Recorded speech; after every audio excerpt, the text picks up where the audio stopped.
बढ़ा रहे हैं और अब मैं इसमें और वक्त नहीं लूंगा। Session is all yours.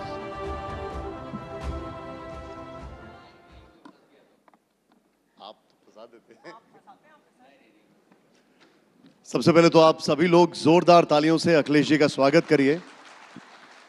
इतनी व्यस्तता के बीच भी TV9 के लिए आपने समय निकाला, इसके लिए बहुत बहुत आभार अखिलेश जी, बहुत बहुत आभार। अखिलेश जी, हमने सेशन का नाम रखा है इंडिया का अखिलेश। इसके कई मायने हैं, उन तमाम मायनों के बारे में आज कोशिश करेंगे कि बात करें। लेकिन सबसे पहले आपसे ये सवाल कि इंडिया का हाल क्या है? सबसे पहले मैं आपका धन्यवाद देता हूं कि आपने मुझे बुलाया अपने कार्यक्रम में। आपके कार्यक्रम में आने से पहले मैं खुद सोच रहा था कि इंडिया का हाल क्या मानूं। मैं इतना ही जानता हूं कि इधर भारतीय जनता पार्टी के लोग एक लाल टोपी से घबराते हैं और दूसरा लाल सिलेंडर से। और इस बार जो आप सत्ता सम्मेलन कर रहे हैं, अगली बार आप भत्ता सम्मेलन करिएगा, क्योंकि इधर जो हम लोग देख रहे हैं कि जिसका दाना उसका गाना, दाना बंद तो गाना बंद। और इस समय तो जिनका भत्ता बंद हुआ है उनकी तो कटौती चल रही है, कई लोग नौकरियों से भी बाहर हो रहे हैं। ये स्थिति हमें और आपको दिखाई दे रही है कि आज सबसे ज़्यादा आम आदमी अपने गैस के लिए परेशान है, LPG के लिए परेशान है। जहां LPG को लिक्विड पेट्रोलियम गैस हम मानते हैं, वहीं लोग चर्चा में लापता गैस भी कह रहे हैं LPG को। अखिलेश जी, सवाल तो बहुत सारे हैं, लेकिन अभी जैसे आपने बोला इतना बेबाकी से, और आपकी रिपार्टरी बहुत गजब की है, लेकिन मैं ये जानना चाहता हूं अखिलेश जी, जो सोशल मीडिया पे पोस्ट लिखते हैं भयंकर वायरल होते हैं, ये अखिलेश जी लिखते हैं, कौन लिखता है इतना जबरदस्त जो आप लिखते हैं? इमोशन, तर्क हम लोगों का है और उसको सही तरीके से फिट करने का तरीका हमारे पास, जैसे आपके पास चैनल में बहुत से क्रिएटिव लोग होंगे, तो हमारे पास भी क्रिएटिव लोग हैं। अखिलेश जी, ये एक बार सबके सामने आना चाहिए। कभी आप शायर हो जाते हैं, कभी आप व्यंग करते हैं, कभी आप जो कुछ कहते हैं उसके कुछ उदाहरण ज़रूर मैं चाहूँगी कि हम यहाँ हमारे जो दर्शक बैठे हैं उनके सामने भी रखें। कुछ तो हुआ है संगी साथियों के दरमियान, तलवार के खिलाफ ही हो गई है उसकी मयान। ऐसा कर्म क्यों करता वो कि सबसे आंख चुराता है। आते समय लगाया था अब जाते समय लगाता है। यूपी वाले पूछ रहे काला चश्मा इतना क्यों भाया है। एक और सुन लीजिए। बिन बैटरी के रिमोट हो गए, CM ना बने डिमोट हो गए। अच्छे थे पहले अब खोट हो गए, सूखी नदिया की बोट हो गए। ऐसी बहुत लंबी लिस्ट है, आपके जो समर्थक हैं वो भी देखते होंगे। तो ये जो कटाक्ष करने का तरीका है, व्यंग का जो तरीका है, ये आपका बहुत अलग तरह का अंदाज है। कई बार ज़रूरी बनता है, और जिस समय हम लोग राजनीति कर रहे हैं, कम शब्दों में तरीके से अगर कही जाए बात, तो जहाँ पहुँचाना चाहते हैं वहाँ पहुँच जाती है। अगर हम अंडरग्राउंड बोलें, संगीत साथी बोलें, तो सब लोग जानते हैं हम किसके बारे में बोल रहे हैं, क्योंकि सबसे ज़्यादा हस्तक्षेप सरकार चलाने में, निर्णय लेने में उन्हीं का है। वो अनरजिस्टर्ड हैं, संगी साथी हैं। तो इसलिए कई बार कोई बात अगर और अच्छे ढंग से कही जाए, इसलिए इस तरह की लाइनों का इस्तेमाल हम लोग करते हैं। और सोशल मीडिया का ज़माना है, लोग उन्हीं लाइनों में अपनी चीज़ों को ढूंढ लेते हैं। अखिलेश जी, अब मैं उसी विषय पर आता हूं जिसका आप जिक्र कर रहे थे, लापता गैस। फिर आपने एक जगह, अगर मैं गलत नहीं हूं तो मुंबई में विश्वगुरु का भी आपने एक जिक्र किया था। पूरी दुनिया इस वक्त किसी ना किसी युद्ध में फंसी हुई है, हर कोई परेशान है, लेकिन विपक्ष जब आरोप लगाता है तो ऐसा लगता है जैसे कि भारत की वजह से ही युद्ध हो रहा है। इस युद्ध से भारत का कोई लेना देना कहां है? हालांकि भारत के लोगों को बहुत बड़ा सपना दिखाया गया था कि हम विश्व गुरु बन जाएंगे। तो अगर हम विश्व गुरु को विश्व गुरु के रूप में माने, तो भारत की जनता और खासकर विपक्ष तो ये उम्मीद कर सकता है कि हमारे विश्वगुरु रोक सकते हैं युद्ध। और भारत के लोगों ने देखा कि बिना प्रोटोकॉल के, बिना किसी मीडिया की तैयारी के, सरकार के प्रमुख सांसद पाकिस्तान में उतर गए थे और इस बार इजराइल से लौटे तो युद्ध हो गया। तो अगर इजराइल से लौट रहे थे, ईरान में रुक गए होते तो शायद युद्ध नहीं होता। लेकिन अखिलेश जी, कल इसी मंच पर, यहीं पर मोदी जी थे, उन्होंने कहा कि जो ऐसे संकट के समय कुछ लोग ऐसे हैं और कुछ दल ऐसे हैं जो राजनीतिक अवसर खोज रहे हैं, ये वक्त संयम और संवेदनशीलता का है। और यही शब्द विपक्ष के लिए क्यों नहीं? यही शब्द विपक्ष के लिए क्यों नहीं? यही भावना विपक्ष के लिए क्यों नहीं? आप विपक्ष के लोगों को झूठा फंसाएंगे, आप विपक्ष के लोगों को परेशान करेंगे अपनी संस्थाओं को भेज करके। न्याय कहाँ मिल रहा है?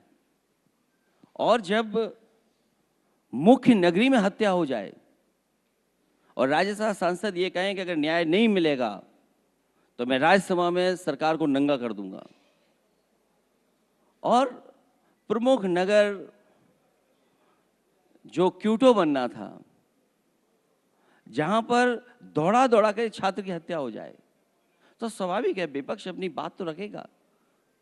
जो संयम, जो न्याय की बात, जो मधुर भाषा की बात है या अपॉर्चुनिटी ढूंढने की बात है, तो न्याय तो दीजिए विपक्ष को।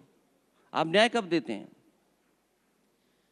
देखिए, बिल्कुल विपक्ष को अपनी बात रखनी भी चाहिए और उसे वो मौका भी मिलना चाहिए, न्याय भी होना चाहिए। लेकिन ये जो समय है, जो युद्ध हो रहा है, वो वर्ल्ड क्राइसिस है, वो सिर्फ भारत का क्राइसिस तो है नहीं। इसमें तो सबको मिलजुल के काम करना चाहिए, ये तो एक बड़ा चैलेंज है। तो क्या यहाँ पर वो एकजुटता नहीं दिखनी चाहिए? और इसमें तो हम पीड़ित हैं ना, आरोपी कैसे हो गए? इसीलिए मैंने कहा कि जब आप दुनिया के सामने इतने बड़े देश के और सरकार चला रहे हैं, हर देश से आपके संबंध अच्छे हैं, तो आपकी भूमिका क्या होती है? आपकी भूमिका ये होती है कि युद्ध ही नहीं होता। युद्ध क्यों हुआ? युद्ध टाल सकते थे, तभी तो हम विश्वगुरु मानते किसी को। तो इसका मतलब केवल विश्वगुरु हम इसलिए क्योंकि हम विश्वगुरु हैं, हमने लिख लिया इसलिए विश्वगुरु हो गए, लेकिन विश्वगुरु की जिम्मेदारी भी तो थी कुछ। और मैं ये दावे के साथ कह सकता हूं, अगर विश्वगुरु वाकई विश्वगुरु होते तो ये युद्ध नहीं होता। अगर अमेरिका ने आपके ऊपर सैंक्शन लगाए तो आप भी तो आज कह सकते थे कि अगर युद्ध होगा और कहीं लोगों की जान जाएगी तो हम भी अमेरिका पर सैंक्शन लगा देंगे, कोई कारोबार अमेरिका के साथ नहीं करेंगे। हम ऐसा कर सकते थे कि हम अमेरिका पे सैंक्शन लगा दें?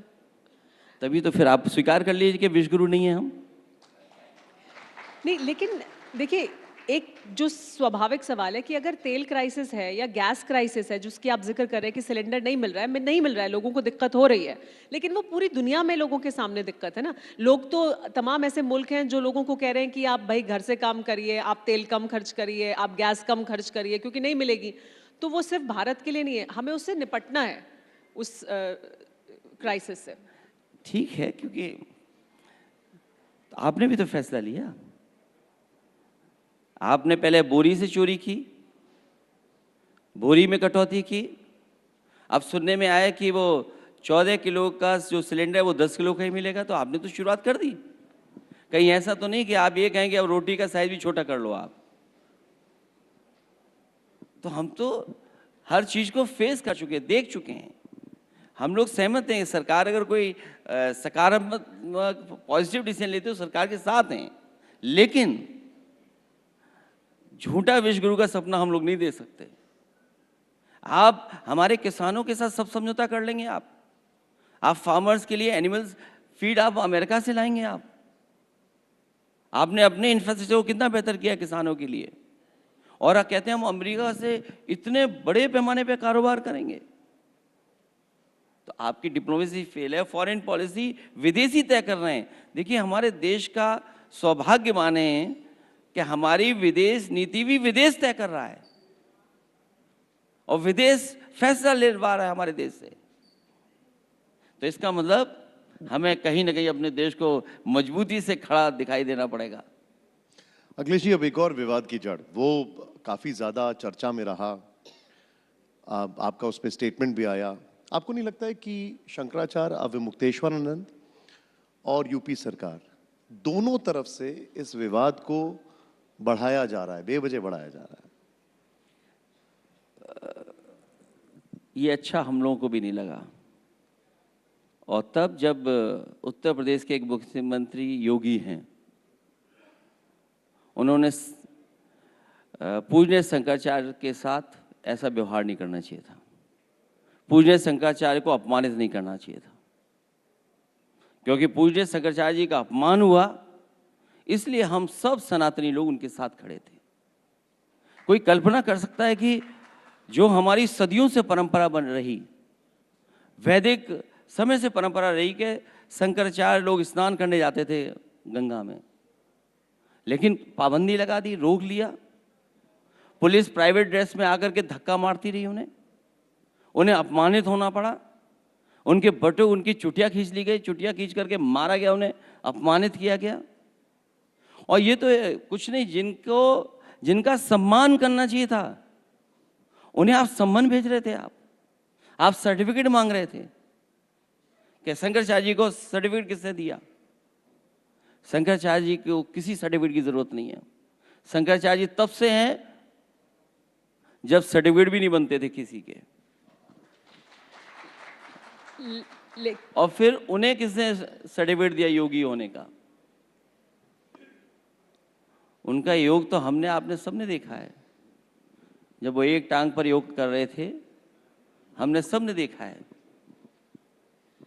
लेकिन यूपी सरकार का तो ये कहना था कि मामला कोर्ट में है, और कोर्ट जब ये कहेगा शंकराचार्य हैं तो मानेंगे शंकराचार्य हैं, तो शंकराचार्य होने पर विवाद है। हमारे पूजनीय शंकराचार्य शंका से परे हैं। आप कह रहे हैं अपमान हुआ, दोनों डिप्टी सीएम दोनों ने कहा कि वो शंकराचार्य के पक्ष में हैं। एक ने कहा कि हम पैर छू के उनको प्रणाम करेंगे, दूसरे ने कहा कि प्रशासन ने जो किया वो महापाप है। ये आपने जो कहा एकदम ठीक कहा। दोनों डिप्टी सीएम इसलिए डर गए क्योंकि अगर वो कहीं सम्मान में चले जाते तो बहुत डपट खाते वो, इसीलिए। किससे डपट खाते? अब वो खुद जानते हैं कि डपट कहाँ मिलेगी उन्हें। और जो जानकारी मिली है कि जैसे उन्हें जानकारी हुई कि पूजनीय शंकराचार्य जी लखनऊ आ रहे हैं, वो दोनों आउट ऑफ स्टेशन हो गए। तो किस बात के डिप्टी सीएम हैं? किस बात के लिए कह रहे थे कि दंडवत होकर के हम उनका सम्मान करेंगे? उनका अपमान महापाप है। आपने बटुकों को बुलाकर के सम्मान किया। ये बटुओं से चलते हैं, बटुक का क्या सम्मान करेंगे? आप यूपी के देखिए, इनके हाथ में बटुआ मिल जाए अगर, तो सब कुछ बदल जाता है वहां।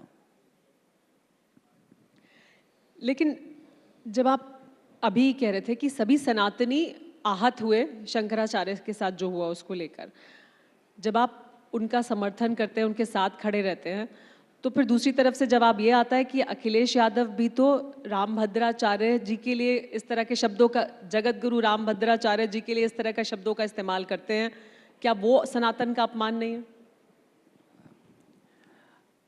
जगत गुरु रामभद्राचार्य जी के बारे में केवल मैंने एक बार कहा, और वो मैंने सरकार को याद दिलाया। हालांकि वो नेताजी हमारे प्रति वो भाव नहीं रखते थे जो एक हम लोग उम्मीद करते थे। उसके बावजूद भी उनके ऊपर जो मुकदमे लगे थे, बिना किसी के जानकारी के वो मुकदमे मैंने वापस लिए थे। तो सरकार को याद दिलाने के लिए कि आप सनातनी हैं, आप पूज्य शंकराचार्य जी का अपमान मत करिए, उनसे सर्टिफिकेट मत मांगिए, अधिकारियों को भेज करके प्राइवेट ड्रेस में उन्हें अपमानित मत करिए। और जब ये भी नहीं माना, स्वीकार किया, तो क्या किया उन्होंने? झूठे मुकदमे लगाए, साजिश और षड्यंत्र की। एक बात तो साफ हो गई है कि शंकराचार्य जी के आह्वान के बाद ये नकली संत बचने वाले नहीं हैं। नकली संत, आप किसको नकली संत मानते हैं? जो संविधान और कानून को नहीं मानते। बीजेपी ये बार बार कह रही है कि शंकराचार्य, अविमुक्तेश्वरानंद की जो विवाद है उसकी आड़ में आप राजनीतिक एजेंडा चला रहे हैं। बिहार में उम्मीदवार उतारे और अब यूपी की बारी है। हमारा कोई पॉलिटिकल एजेंडा नहीं है। जो पीड़ा में है, जो पीड़ित है, जो दुखी है, हम उसके साथ हैं। नहीं, लेकिन वो कह रहे हैं कि अविमुक्तेश्वरानंद जो हैं उनका पॉलिटिकल एजेंडा आप चला रहे हैं। मुझे नहीं लगता है कि कहीं हमारा और उनका किसी तरह का पॉलिटिकल एजेंडा हो।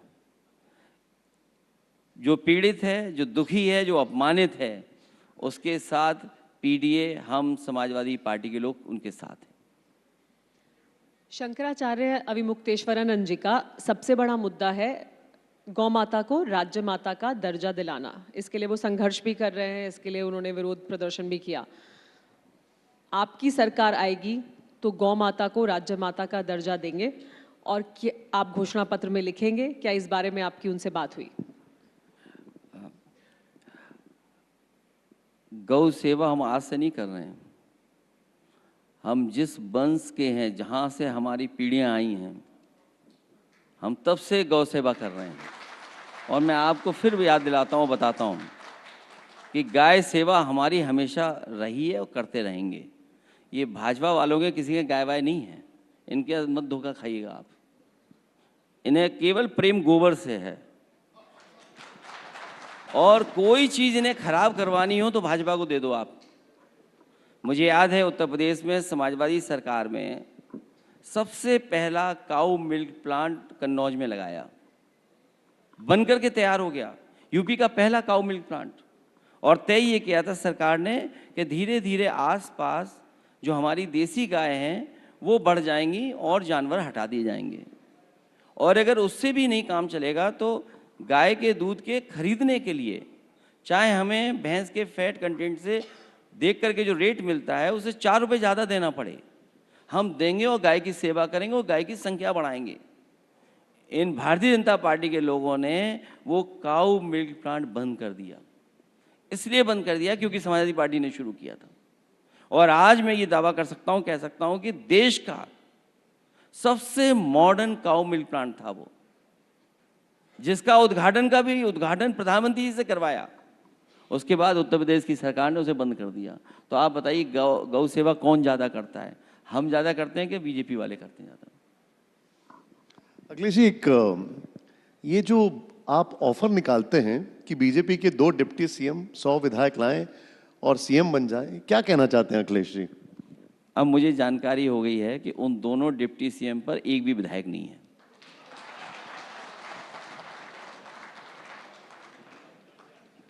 ये क्या लिमिटेड टाइम के लिए ऑफर था? ये सच है, ये सच है। कंडीशनल ऑफर था।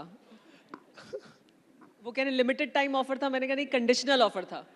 जब मुख्यमंत्री जी जापान गए तो उससे अच्छा मौका क्या था? उस समय मैंने मौका दिया उन्हें। जब मुख्यमंत्री ही नहीं उत्तर प्रदेश में, और चार्ज किसी को देके नहीं गए। सोचिए कितना अविश्वास था अपने डिप्टी सीएम्स पे। अमूमन ये जब कोई मुख्यमंत्री अपना पद छोड़ करके किसी कार्यक्रम में जाता है दूसरे देश में, तो वो कार्यभार किसी न किसी को संभालने के लिए दे करके जाता है, ये परंपरा रही है। लेकिन ये मुख्यमंत्री ऐसे थे जो दोनों डिप्टी सीएम पे भरोसा नहीं कर सकते थे। तो उसी मौके का लाभ उठा करके मैंने कहा कि जब तक जापान यात्रा उनकी चल रही है तब तक ये ऑफर है, और जैसे ही वो आए ऑफर खत्म। और अखिलेश जी ये बताइए, फिर ये विधायक हैं किसके साथ? विधायक किसी के साथ नहीं है। विधायक अपनी विधायकी बचाने के लिए बैठे हुए हैं, और अभी जैसे चुनाव आएगा आपको पता लग जाएगा विधायक किसके साथ हैं। लेकिन जब आप ये कहते हैं तो जवाब में योगी आदित्यनाथ ये कहते हैं कि अखिलेश यादव को आरएसएस ज्वाइन कर लेना चाहिए, वो अनुशासित हो जाएंगे, सुबह जल्दी उठेंगे।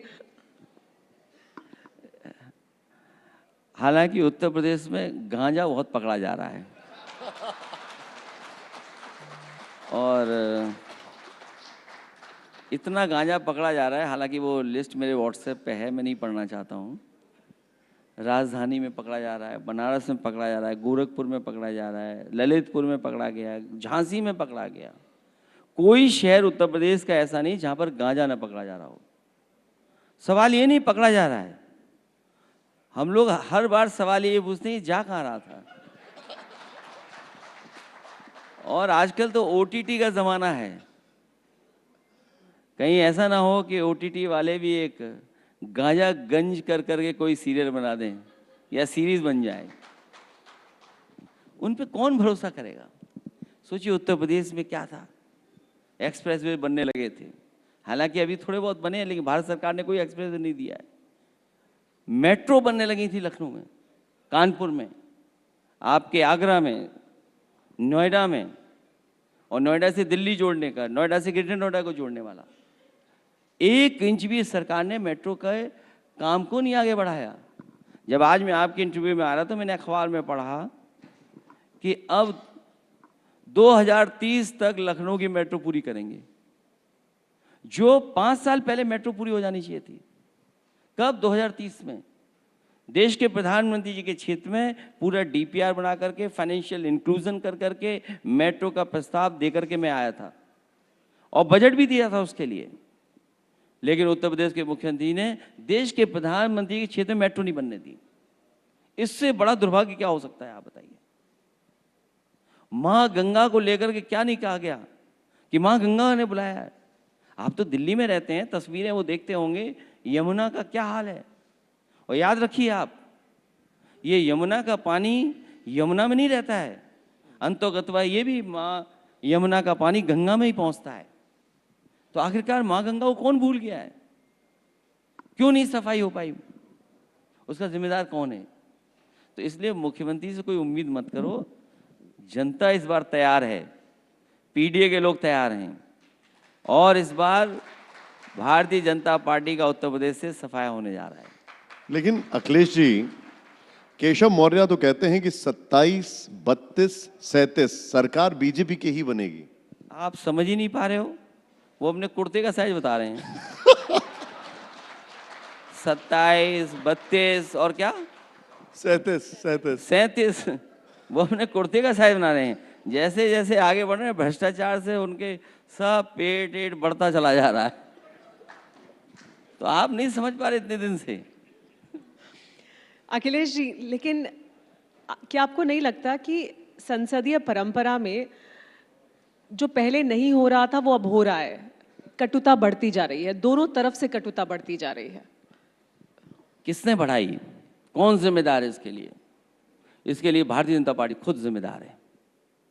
आप अपने दूसरे पॉलिटिकल पार्टीज के लीडर्स के खिलाफ कार्रवाई करेंगे आप, और उन्हें झूठा फंसाएंगे आप। मैं कितने गिनूं आपको। आदरणीय आजम खान साहब के ऊपर झूठे मुकदमे किसने लगाए, किसने बदनाम किया, उनकी यूनिवर्सिटी किसने बिल्कुल बंद कर दी।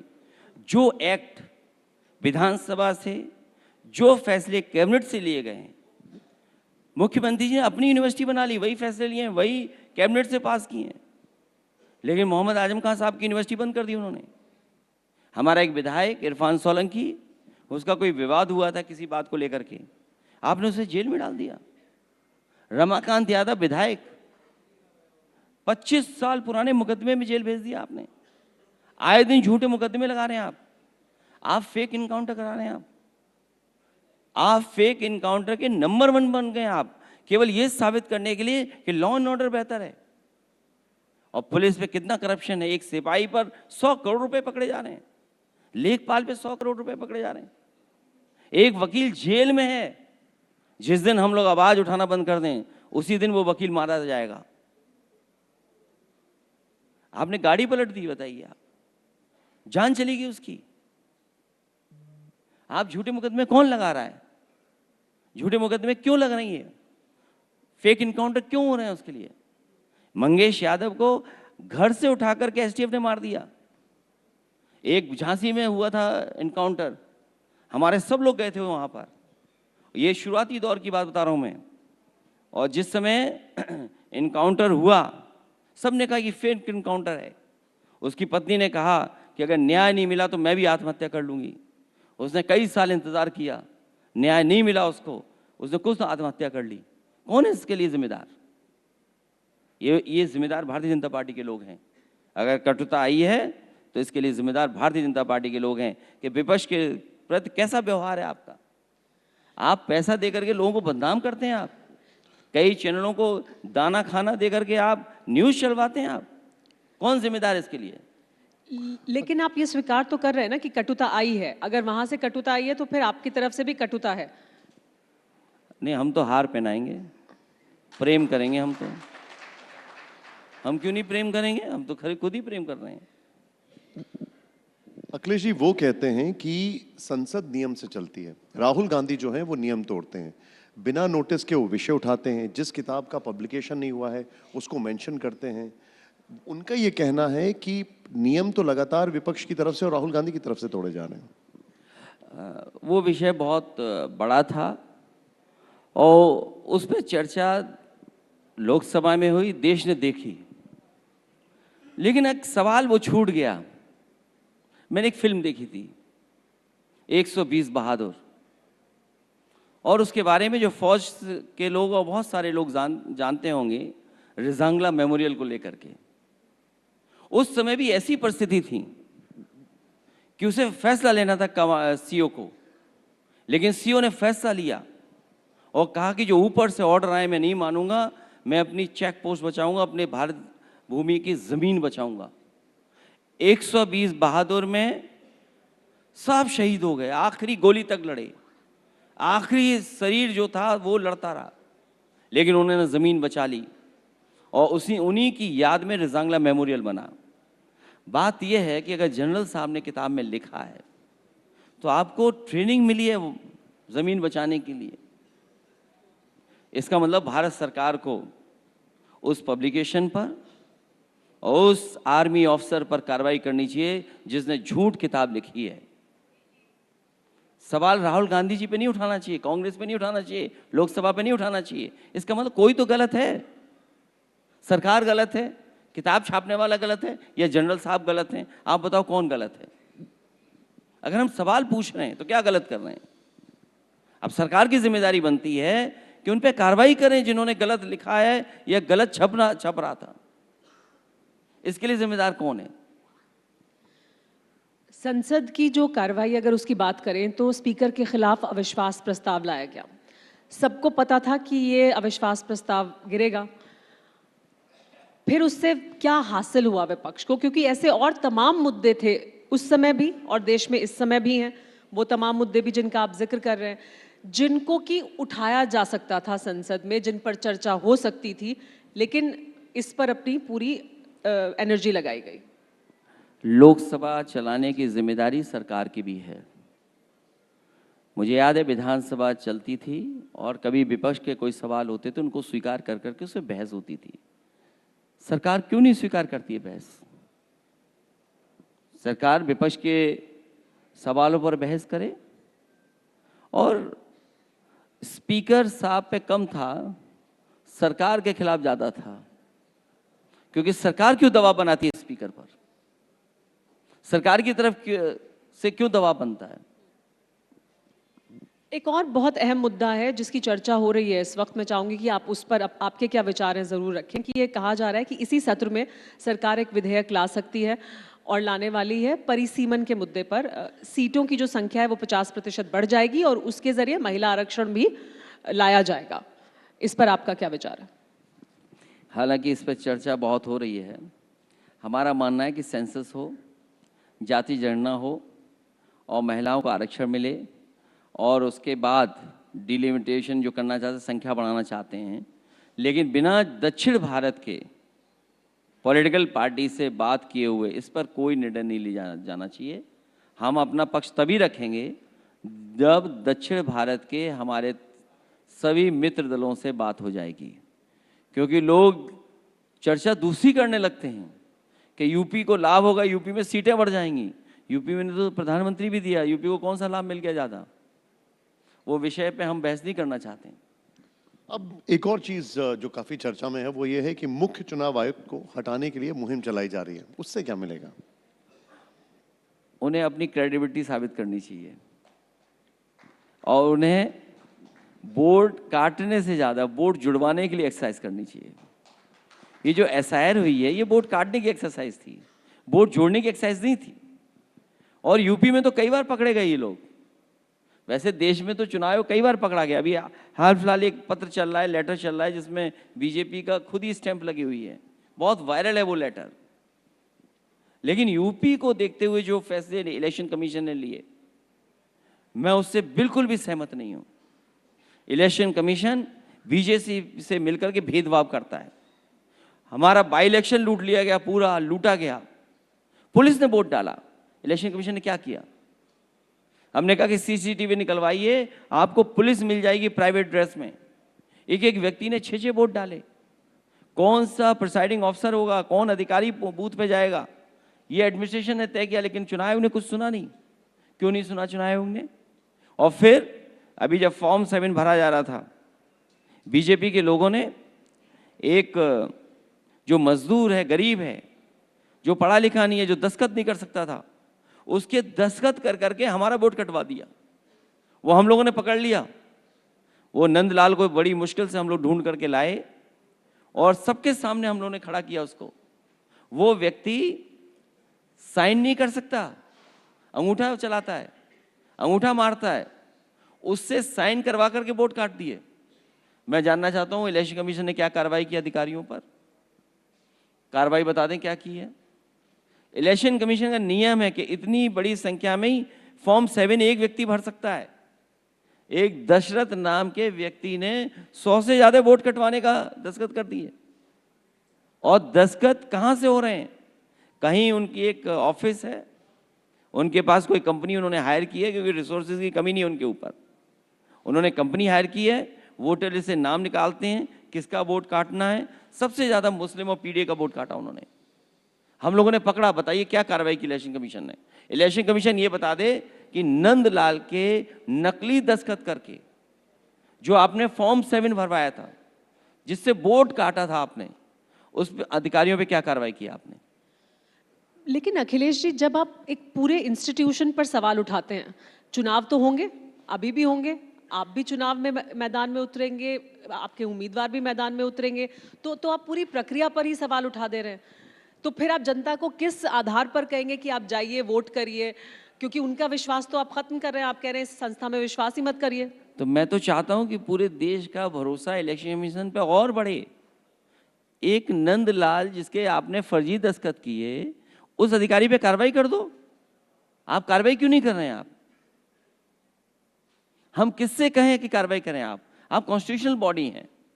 हमने पकड़ा, उसके आपने फर्जी दस्तखत किए हैं, ये फॉर्म है, आप उसके साइन मिला लीजिए।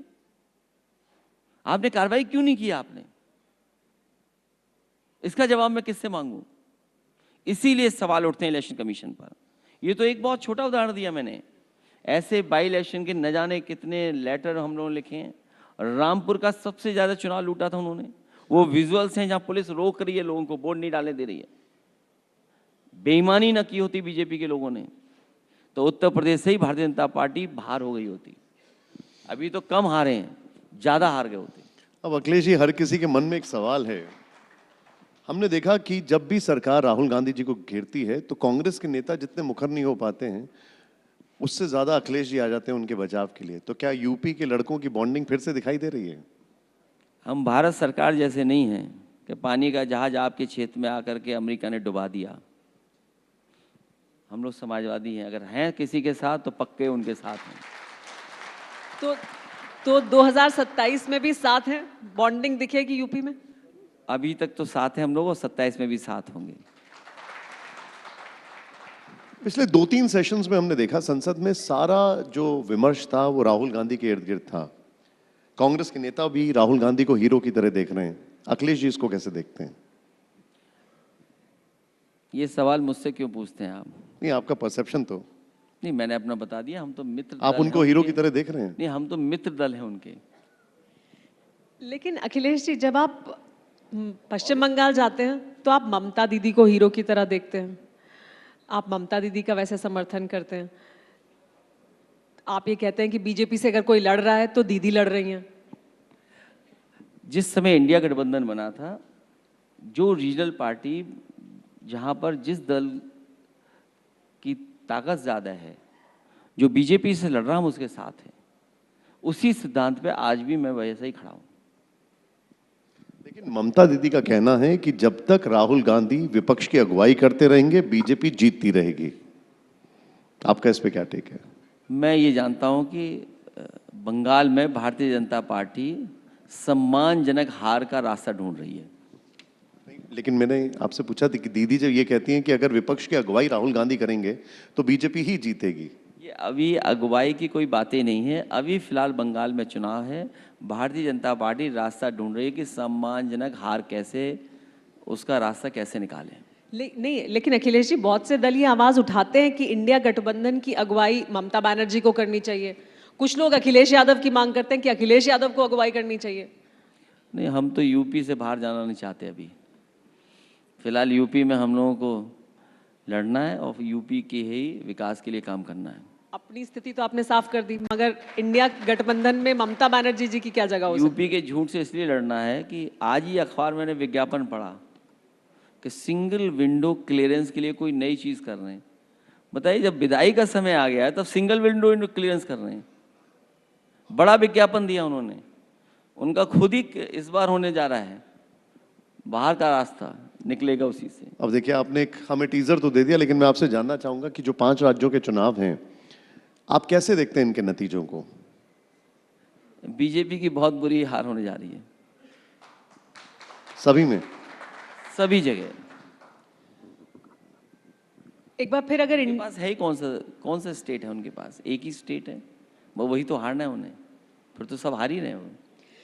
लेकिन हम जब इन स्टेट्स की बात कर रहे हैं तो एक और चर्चा जो बार बार होती है वो है कि राहुल गांधी अलग अलग घोड़ों की थ्योरी देते हैं, बताते हैं कि उनकी पार्टी के अंदर किस तरह के लोग हैं जो पार्टी के खिलाफ काम कर रहे हैं, बीजेपी के लिए काम कर रहे हैं।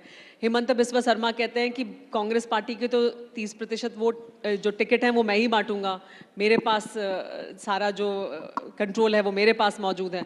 अगर ये है तो फिर जीतेगी कैसे?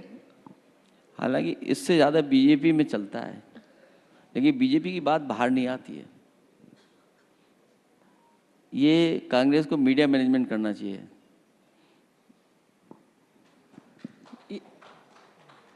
नहीं तो कैसे सिखाएंगे आप सिखाइए इसमें कुछ। मैं कोई सिखाने वाला नहीं हूं, मैं तो केवल इतना ही सीखा हूं, जिसका दाना उसका गाना, दाना बंद गाना बंद, इतना सीख पाया हूं 10 साल में।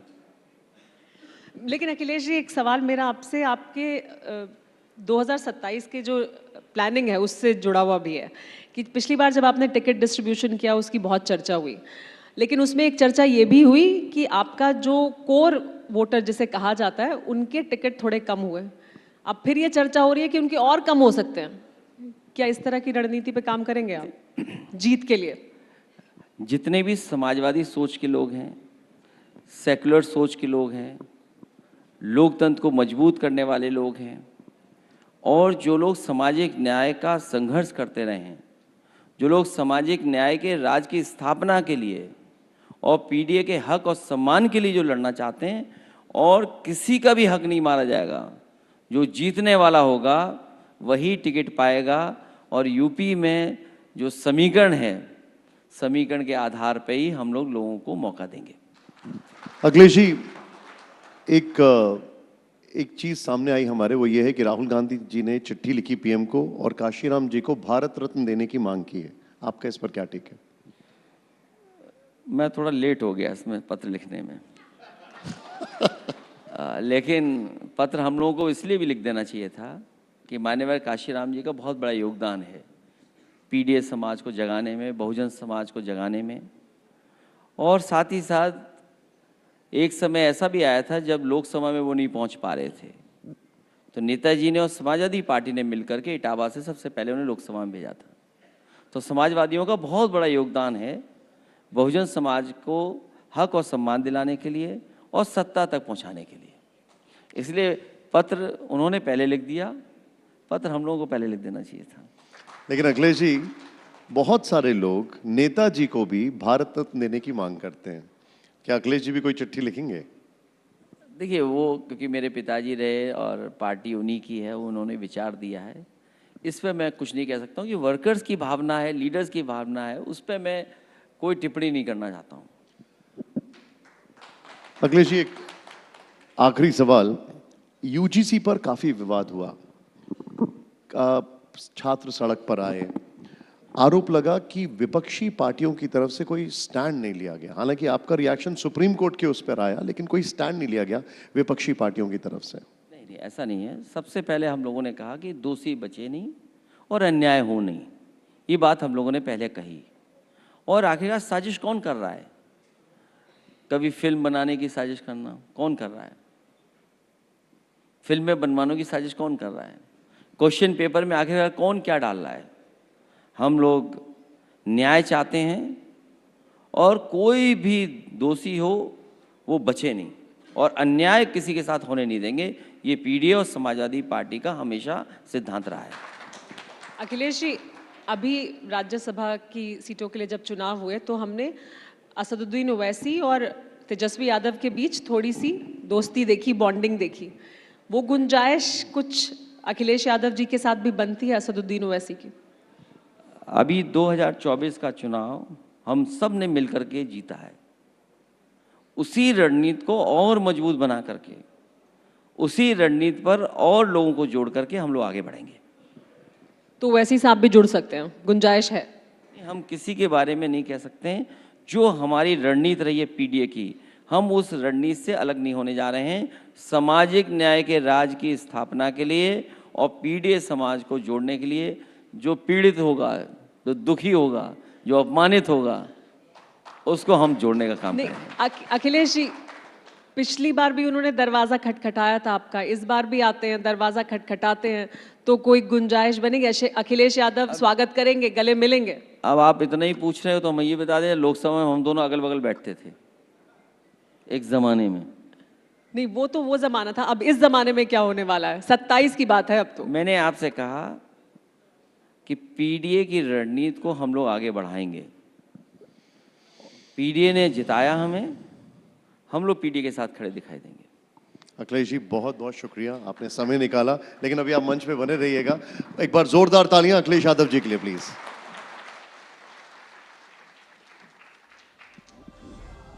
जी, TV9 के इस मंच से तमाम सवालों के आपने बेबाकी से जवाब दिए, और अब मैं गुजारिश करूंगा TV9 ग्रुप के whole time director Hemant Sharma ji से कि वो मंच पर आएं और अखिलेश जी का अभिवादन करें।